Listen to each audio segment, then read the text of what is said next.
అంటే నిన్న మాజీ సైనికోద్యోగుల విభాగం వైసీపీ పార్టీలు ఏర్పాటు చేశారు. నిన్న దాంట్లో మాట్లాడుతూ వాళ్ళేమో దేశం కోసం పోరాడి వాళ్ళదంతా ఒక ఇది కదా దేశభక్తి వ్యవహారం అంతా.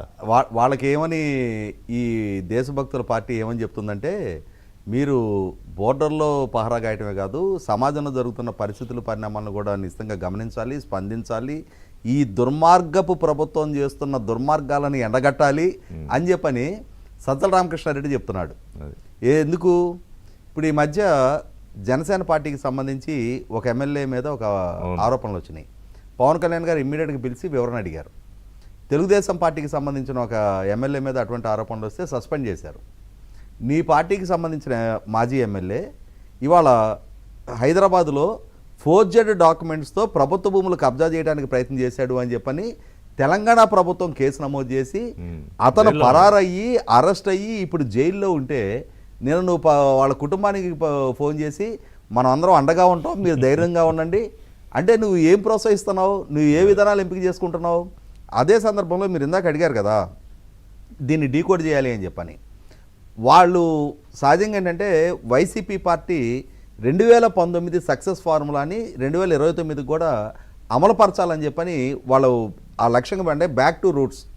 2019లో ఏ సక్సెస్ అయితే ఏ ఫార్ములా అయితే మనకు అధికారం దక్కించిందో అదే విధానాలు కొనసాగించాలి అని చెప్పని 2014-19 మధ్య వాళ్ళు ఏం చేశారండి? పోలవరం సవరించిన అంచనాల్లో 25,000 కోట్ల అవినీతి జరిగిందని కేంద్ర ప్రభుత్వానికి లేఖలు రాశాడు. తాను అధికారంలోకి వచ్చిన తర్వాత అదే సవరించిన అంచనాలని ఆమోదించమని 5 ఏళ్లు పోలవరం ప్రాజెక్ట్ అథారిటీని కేంద్ర ప్రభుత్వాన్ని అభ్యర్థించాడు. అంటే ఆనాడు చేసింది అసత్య ప్రచారం. ఇది అమరావతి కాదు, ఇది భ్రమరావతి అన్నాడు. తర్వాత కాదు కమరావతి అన్నాడు. మరి నీవు అధికారంలోకి వచ్చిన తర్వాత 5 సంవత్సరాల నీ టెన్యూర్లో అది కమ్మరావతి మాత్రమే, అక్కడ మిగిలిన సామాజిక వర్గాలు లేవు, చంద్రబాబు తన సామాజిక వర్గ ప్రయోజనం కోసమే దాన్ని ఏర్పాటు చేశాడని చెప్పి నువ్వేమైనా నిరూపణ చేయగలిగావా? ఇన్సైడర్ ట్రేడింగ్ జరిగింది అన్నావు, నువ్వేమైనా నిరూపణ చేయగలిగావా?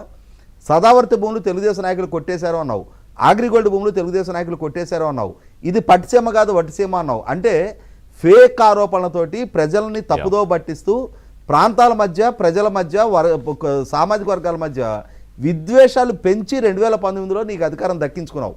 3 సార్లు సిఏఏ కన్వెన్షన్స్ తోటి 5 లక్షల ప్రైవేట్ రంగ ఉద్యోగాలు ఇప్పించినా నువ్వు దానికి ప్రచారం దక్కనివ్వలేదు. 2 సార్లు డిఎస్సి నిర్వహణ చేసినా దానికి ప్రచారం దక్కనివ్వాల.